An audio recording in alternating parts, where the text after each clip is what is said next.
Bonjour à toutes et à tous et bienvenue dans cette nouvelle quotidienne. J'espère que vous avez passé de belles vacances d'automne et je suis ravi de vous retrouver donc en ce lundi 30 octobre. Au menu de cette émission, tout d'abord en sport, on va parler du FC Stade Nyonnais puisqu'on est au tiers très exactement du championnat de Challenge League qui bat donc son plein. Le Stade Nyonnais essaye de se faire sa place, actuellement 7e du classement. Il a enchaîné 4 matchs sans victoire avec notamment un match nul face à Xamax et une défaite la semaine dernière à Colovray face à Bellinzone. Christophe Cachili, vous en êtes le coach de cette première équipe. Bonjour. Merci d'être avec nous. On va donc faire le point sur ce début de championnat. Et puis en culture, Claudia Balla, bonjour. Bonjour. Merci d'être avec nous. Vous êtes une artiste, chanteuse, musicienne hongroise d'origine et vous vivez à Nyon depuis quelques années et vous nous emmenez dans vos souvenirs d'enfance, dans le ballet, l'opéra, la musique classique et la pop aussi, et le songwriting avec cet univers qui berce un 3e album intitulé Winter Tale. On va en parler ensemble. Et de ton côté, Andrea, où es-tu ? Je crois qu'on est en pleine saison de chasse en ce moment. Oui, exactement, Alexandre. Bonjour, Alexandre. Bonjour, tout le monde. Alors, regardez, Antoine Spielmann, bonjour.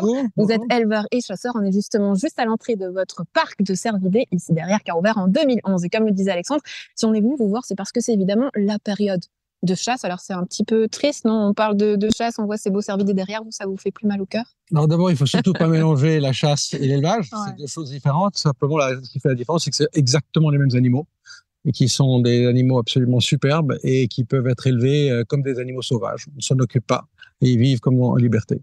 Alors, on va parler de ces animaux d'ici quelques instants, mais pour l'instant, parlons chasse, justement. La saison a débuté, je crois, en septembre. Comment elle se présente, justement, cette saison ? Alors, la chasse a commencé effectivement tout début septembre pour le chamois dans les Alpes, le bouquetin et surtout ici dans notre beau Jura, pour le cerf. Le cerf s'est chassé sur 3 jours au mois de septembre, et ensuite on le ferme pour que le cerf puisse faire son rut en période de paix, et ensuite on commence à le chasser mi-octobre, tous les mercredis. Alors chez nous, on chasse en équipe. Vous êtes une douzaine de chasseurs qui vous promenez notamment dans le Jura, on va passer par là. Comment ça se présente justement ? Parce que dans notre région, on a parlé notamment beaucoup de la présence du loup, de cette cohabitation. Quel impact ça a justement sur cette saison de la chasse ? Est-ce que vous sentez une différence aujourd'hui ? Alors au niveau du loup, on chasse, ce qu'on ressent principalement, c'est que les animaux, le gibier devient beaucoup plus prudent, beaucoup plus méfiant, et il est effectivement plus difficile à chasser. Mais voilà, ça rend la chose tout aussi intéressante. Mais principalement, le loup n'est pas un problème pour le gibier. Ça va le devenir, mais pour le moment, c'est vraiment un problème pour les agriculteurs. Ça veut dire qu'il est plus difficile de chasser ? Il est beaucoup plus aux aguets et il regarde, et donc il a tendance à passer en groupe. Les cerfs restent en groupe, du coup on voit moins d'animaux individuels et ils deviennent bien sûr, comme ils sont plus méfiants, plus difficiles à chasser. Alors on arrive ici aux côtés de Domino, un animal assez emblématique de votre parc. C'est la star. Oh, il fuit, il est là. Mais je le disais, Antoine Spielmann, cette saison de la chasse notamment. Aujourd'hui, comment se portent ces animaux en pleine nature, notamment avec ces changements ? On a parlé de l'impact du loup, mais aussi au niveau de tout ce qui est environnement, pas mal de sécheresse. Est-ce que ça a un impact aujourd'hui sur sa manière de proliférer, aujourd'hui d'être dans notre environnement ? La chance qu'on a dans notre région, c'est qu'on a quand même un climat qui est très variable. On a du coup des hivers beaucoup plus doux, et ce qui a tendance du coup à permettre aux animaux de mieux se reproduire. Et donc on a une prolifération du cerf, on a une prolifération des sangliers. Et malheureusement un peu moins de chevreuil parce qu'il a plus de pression de promeneurs, du lynx et du loup. C'est d'un des premiers attaqués. Mais il revient, ça par région, ça se porte bien. Mais le climat est plutôt favorable au gibier en ce moment. Donc si on résume, la faune se porte plutôt bien. Ce qui est difficile quand on est chasseur, c'est évidemment toute cette réglementation. Quelles sont les règles justement aujourd'hui quand on parle de tir des cervidés chez nous ? Vous savez, les gens toujours trouvent ça dommage, mais étonnant de dire, c'est que les chasseurs sont les plus grands défenseurs de la nature parce que nous on veut du gibier pour pouvoir le chasser. Les gens ne réalisent pas ça et nous on est franchement en tant que chasseurs inquiets pour la survie du cerf dans notre région parce que les plans de tir sont devenus tellement importants à cause de soi-disant des dégâts en forêt. Les dégâts sont détenus par le canton, par les communes et ils veulent moins en moins de cerfs qui font des dégâts et qui sont de plus en plus sous pression par les promeneurs, par les chiens, donc ils restent plus en forêt, donc font plus de dégâts en forêt. Et aujourd'hui, on nous donne des plans de tir qui sont énormes et je pense qu'on arrive à un stade où si ces plans de tir continuent, d'ici 10 ans, il n'y en aura plus.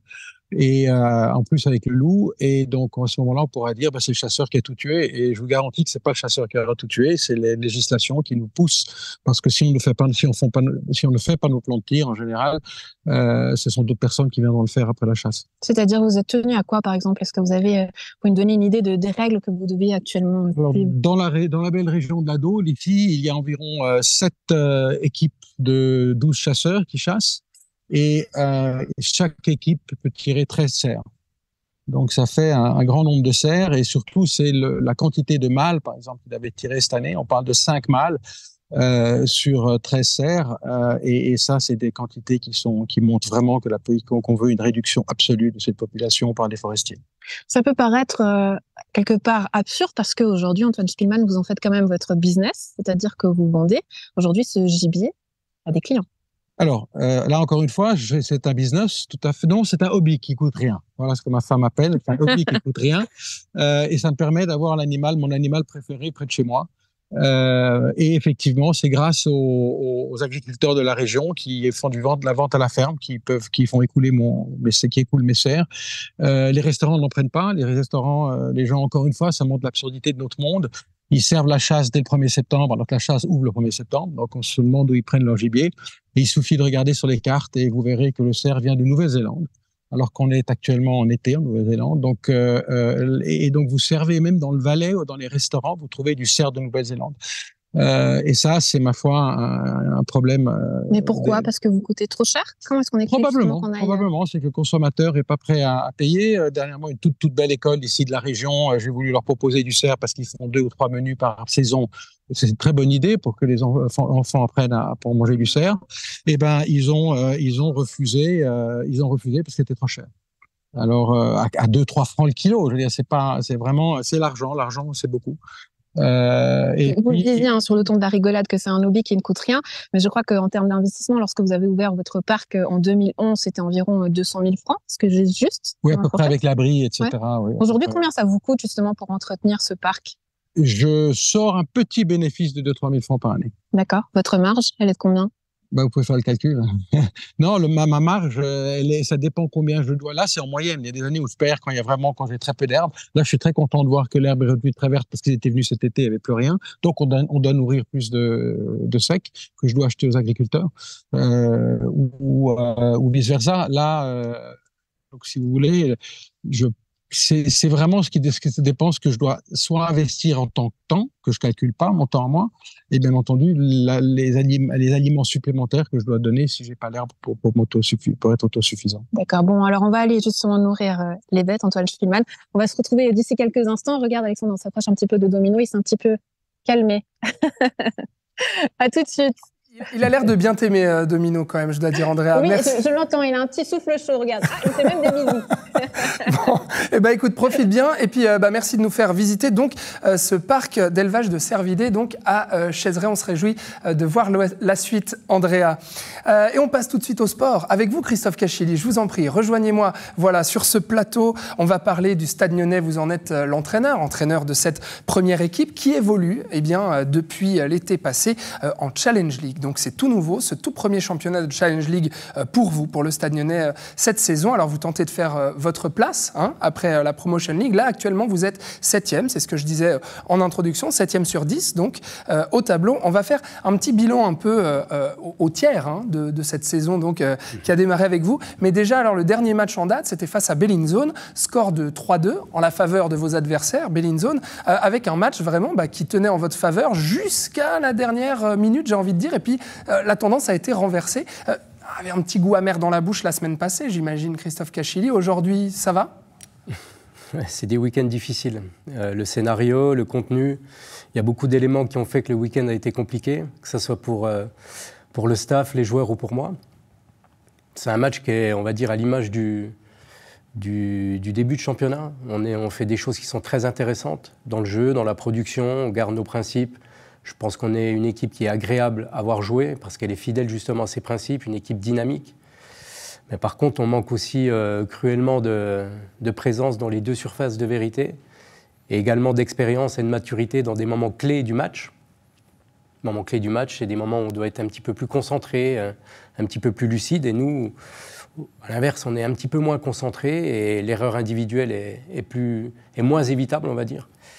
Et sur ce match de Bellinzone, on a la chance d'égaliser à la dernière minute et on concède une nouvelle fois un but à la dernière seconde. Donc, avec l'accumulation de ce qui s'est passé en début de saison, c'est difficile à avaler. Ouais, on voit justement sur ces images ce dernier match, donc avec ces images prises sur vos réseaux sociaux. J'aimerais vous dire, Christophe Cachilly, c'est vrai, depuis ce début de championnat en Challenge League, je pense que vous avez prouvé déjà que le Stade Lyonnais avait sa place en Challenge League. Vous avez montré un certain niveau, que vous arriviez à regarder chacun de vos adversaires, que ce soit Sion aussi, ou Thun, ou bien récemment Neuchâtel-Xamax aussi, que vous arriviez à vraiment les regarder dans les yeux. Par contre, il manque encore vraiment ce résultat, d'arriver à concrétiser ça par le résultat et de remporter ces matchs. Qu'est-ce qui vous manque finalement ? Comme je vous ai dit, je pense qu'il est clair qu'on réussit dans le jeu à rivaliser avec beaucoup de nos adversaires. Je pense que dans la production, on est parfois même supérieur à d'autres adversaires. Donc ce qu'on fait en termes de jeu, de production, c'est très intéressant. Malgré tout, le football, ça joue dans les 2 buts. Essayer d'en mettre plus que l'adversaire, essayer de ne pas en prendre. Et c'est là que nous, on doit évoluer, on doit continuer à progresser chaque jour. On a l'impression, depuis qu'on est en Challenge League, que chaque week-end, on doit prouver qu'on a le niveau d'être là. Il n'y a rien à prouver. Moi, je vous le dis, on a le niveau d'être là et je peux vous garantir qu'on sera encore là la saison prochaine parce qu'on va se maintenir. Mais pour ça, il faut continuer d'évoluer. Et je vous parlais de concentration, je vous parle de maturité et d'expérience pour bien gérer les moments clés du match.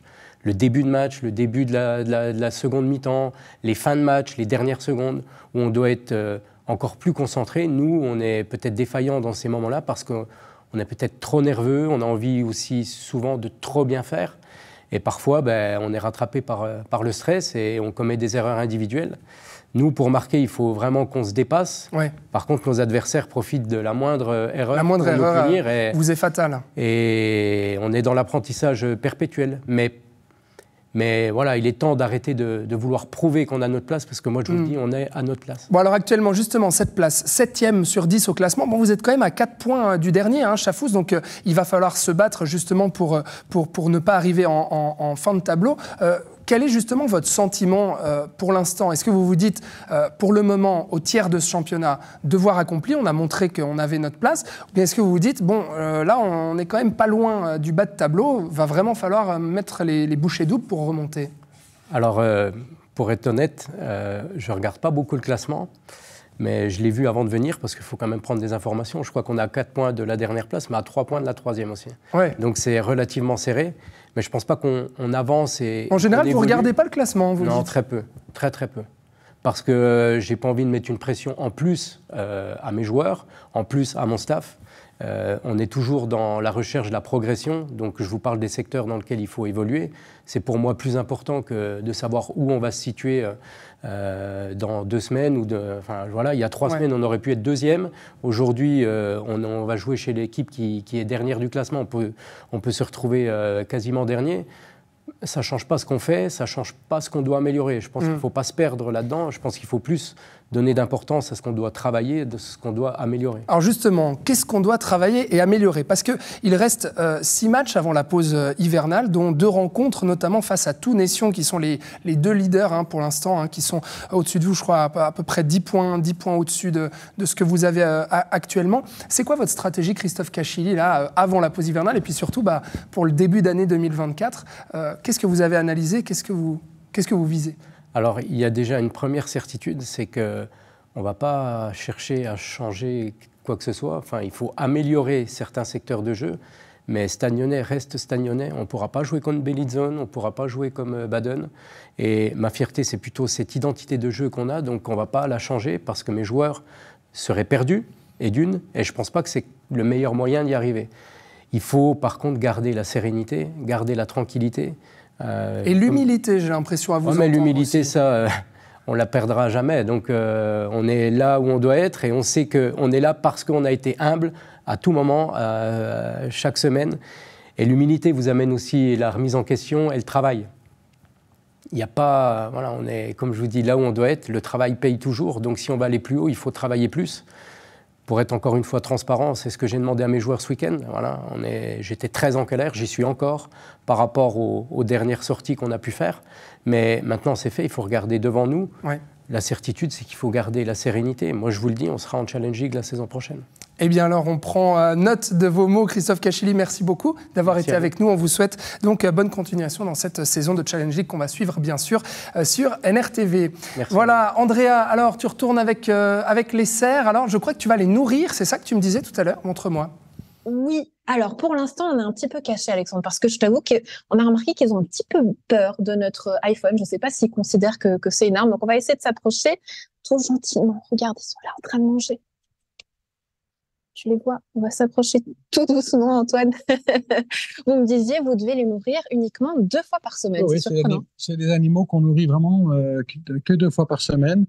De nouveau, on fait une juste balance et ce qu'on doit leur donner, c'est en principe des suppléments qu'ils n'ont pas dans la forêt parce que comme en Suisse, on n'a pas le droit de clôturer en forêt. Ils ne peuvent pas aller peler ou de l'écorce des arbres, donc on leur donne quelques suppléments. Oh, le voilà, ils s'échappent gentiment. C'est des animaux au niveau des caractères. Est-ce qu'ils ont tous le même caractère ou justement ils sont assez peureux, timides? Comment est-ce qu'on les définit? Alors il y a 2 ou 3 biches qui sont beaucoup plus familières, mais ce genre d'objets, je n'aime pas où mon épouse arrive à les nourrir à la main, et le reste, il reste toujours sauvage. Et puis là, bien entendu, il y a Domino qui est l'exception. Ouais. Comment est-ce qu'on les apprivoise justement? Parce qu'avec vous, c'est une longue histoire d'amour. Racontez-nous comment est-ce que tout a commencé? Domino, c'est une histoire qu'ils n'ont pas un garde-faune permanent. Patrick Delory a été contacté parce que la Garenne avait reçu un peu de défend l'année où j'ouvrais mon parc. Et j'ai dit OK, mais je peux, mais le parc il n'ouvre que dans quelques mois, donc il faut le garder pendant ces quelques mois. Il y a un excellent vétérinaire à Montreux qui s'en est occupé. Et malheureusement, l'animal a été trop chouchouté et il est devenu quasiment apprivoisé parce qu'il était comme bébé nourri au biberon.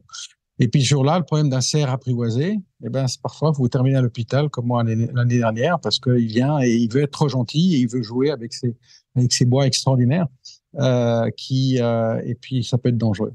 Donc, c'est-à-dire que vous devez trouver le juste milieu pour pas trop vous en approcher, pas trop qu'il s'habitue justement à votre présence. Exactement, on l'enferme comme on a fait aujourd'hui. On pourrait pas l'avoir autour de nous maintenant. Aujourd'hui, il sera en train d'essayer de jouer avec des coups de patte. Ça, parce qu'il joue violemment. C'est des animaux sauvages. Ouais, alors on voit derrière nous ces 6 hectares de votre parc. On les voit gentiment s'éloigner tout doucement. Je peux pas m'approcher, Alexandre, tu l'auras compris, parce qu'ils vont s'éloigner encore plus. Aujourd'hui, combien de temps vous passez ici dans votre parc? Personnellement, c'est beaucoup de temps les week-ends, quand je suis pas au travail, les mercredis soirs. J'ai une personne qui m'aide un petit peu pour venir nourrir. Et puis j'ai une charmante jeune fille, surtout dans la région, qui est complètement amoureuse de Domino, qui s'occupe bien de lui. Mais en attendant, voilà, c'est un travail qui me coûte en tout cas 5-6 heures par semaine. C'est vrai qu'il y a ce côté de cet animal qui est très mystérieux, mystique. Pourquoi est-ce que vous êtes tombé amoureux de cet animal? C'est parce que c'est le plus grand mammifère de nos Alpes, de nos régions, de la Suisse. Les gens encore font très souvent pas la différence entre un chevreuil et un cerf, alors qu'on a 5 ongulés, c'est pourtant pas très difficile. Qu'est-ce qui les distingue justement? Peut-être qu'on peut le rappeler ici. C'est la taille, le poids. Cet animal, le mâle peut faire jusqu'à 250 kilos, alors que le chevreuil, c'est 25 kilos. Donc, c'est vraiment pas du tout la même chose. Et surtout, le rut, au mois de septembre, quand il brame, ça vaut la peine de venir écouter. Si possible, pas dans la nature, parce que ça dérange beaucoup. Beaucoup de gens vont les écouter dans la nature, c'est un problème. Mais ici, on les entend très, très bien. Et je sais pas si tous mes voisins apprécient beaucoup, mais c'est un spectacle extraordinaire. Ouais. Pourquoi c'est un problème, justement, de s'approcher durant cette période de rut? Parce que ça fait beaucoup de gens dans la forêt et qui essayent de s'approcher des animaux sauvages. Donc, il fait qu'on crée cette cohabitation avec l'animal qui n'est pas naturel. Qui n'est pas naturel et bienvenu. On parlait tout à l'heure, Antoine, hors antenne, notamment de la saison. Alors là, il pleut. C'est bientôt. Vous me disiez qu'il se mettait en état de carrément hibernation.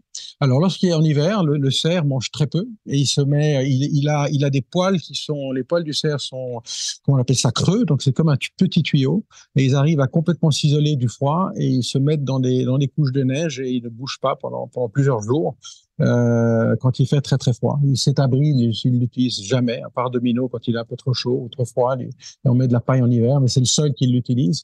Et sinon, ces animaux qu'il faut de nouveau, comme on le dit très souvent avec des randonneurs, c'est en hiver, c'est un grand problème parce que quand ils tombent sur des cerfs, sur des chamois, ils les font bouger, donc du coup ils doivent manger et ça casse le cycle. Donc ces animaux qui, malgré qu'ils se mettent pas sous la terre comme le blaireau, ils se mettent en semi-hibernation. Et on le voit de plus en plus quand on se promène, notamment chez nous, il y a de plus en plus de petites apparitions, notamment de biches chevreuils. Voilà, oui, tout à fait, parce qu'ils sortent pour manger, ils sont et donc on en voit aussi de plus en plus parce qu'il y en a de plus en plus.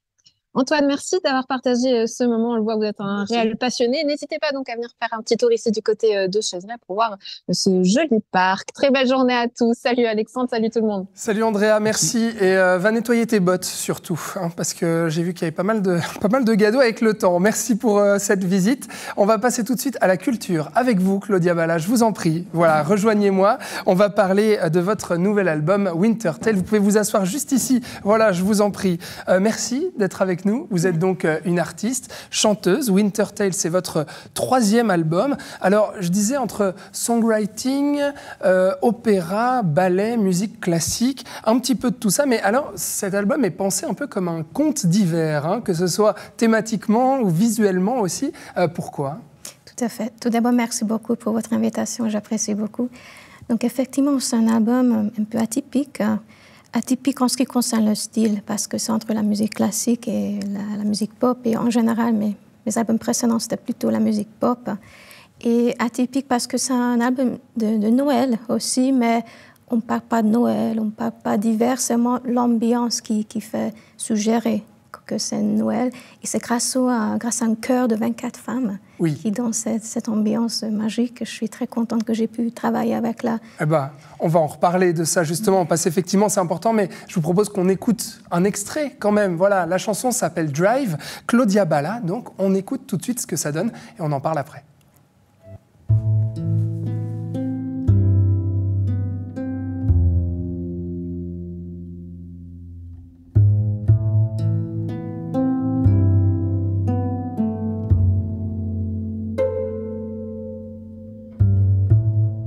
Haven't you heard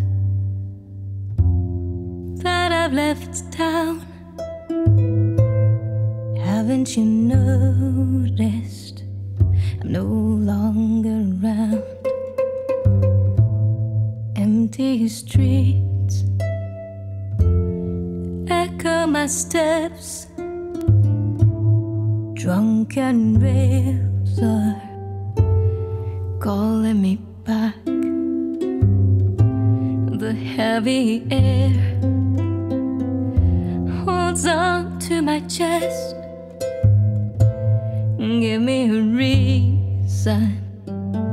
I've got nothing left.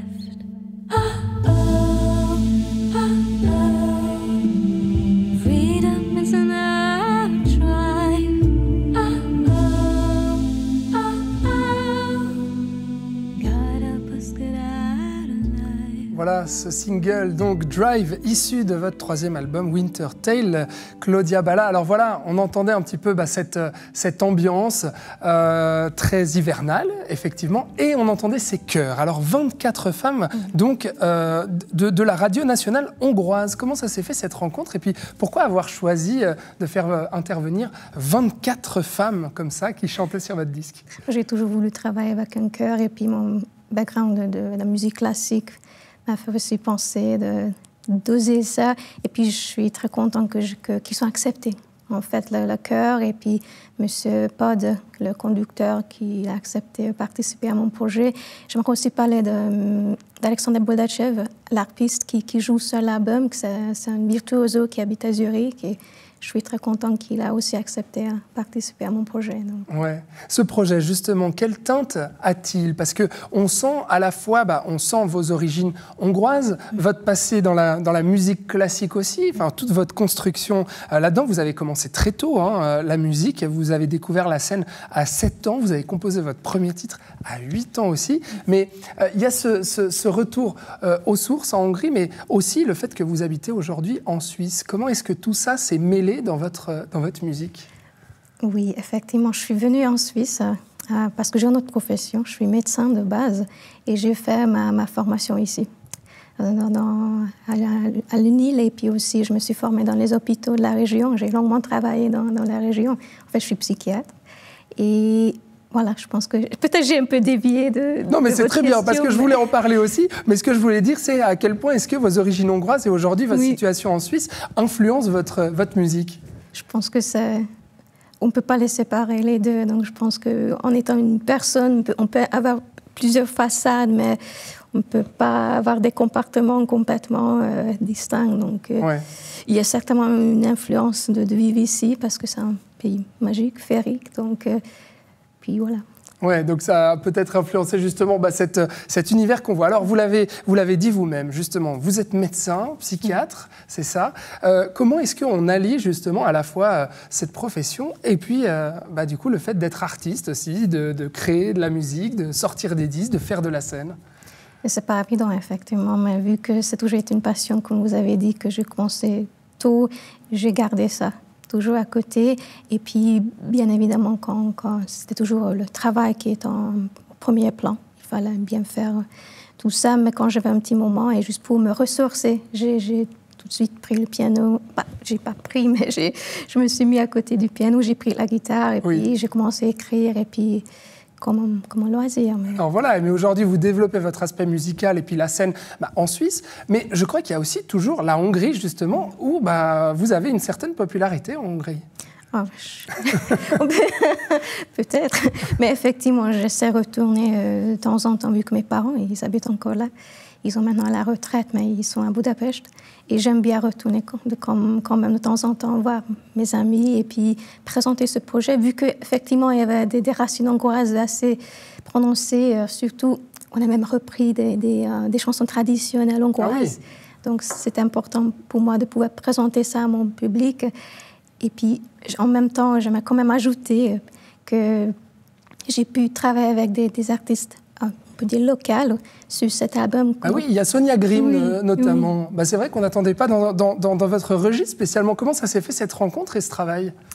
J'ai eu vraiment la chance. Donc, je la suivais. Tout le monde la connaît. Elle est magnifique. Elle est géniale. Et puis, j'ai juste envoyé un email. Ouais. Et puis, le jour même, elle m'a répondu. Et puis, elle a juste envoyé un titre. Donc, on a travaillé sur Likely, si vous saviez. C'est un duo en anglais et français. J'ai envoyé la maquette, puis elle était sublime. Elle m'a tout de suite dit oui, et c'était magnifique. Donc, et ça s'est fait, cette collaboration donc, sur ce titre, Likely, issu de Wintertail. Donc votre troisième album, un dernier mot, Claudia Balla. La suite, alors, pour vous voir sur scène, on peut aller à Genève le 11 novembre, à Montbriand. Et pour la suite, alors, est-ce qu'il y a des dates? Comment est-ce que vous aimeriez faire évoluer ce projet? L'année prochaine, je reviens avec un autre album, donc préparez-vous. Ah, d'accord, l'année prochaine, déjà un nouvel album. Oui. Ah oui, donc il faut, en fait, c'est ça, c'est la réalité d'artiste aujourd'hui aussi. Il faut produire toujours plus. C'était déjà prêt, on peut dire. Moi, j'écris beaucoup, donc je me prépare déjà en avance. C'est aussi un peu le côté médecin organisé, donc on prévoit des choses. D'accord. Donc les prochains titres sont déjà prêts, ils sont déjà en boîte pour un prochain album. L'année prochaine, on vous recevra l'année prochaine alors. Oui, j'espère. Merci Claudia Balla d'avoir été avec nous. Merci. Et puis merci à vous d'avoir suivi cette émission. On se donne rendez-vous demain pour une nouvelle quotidienne. D'ici là, belle soirée à toutes et à tous. À bientôt.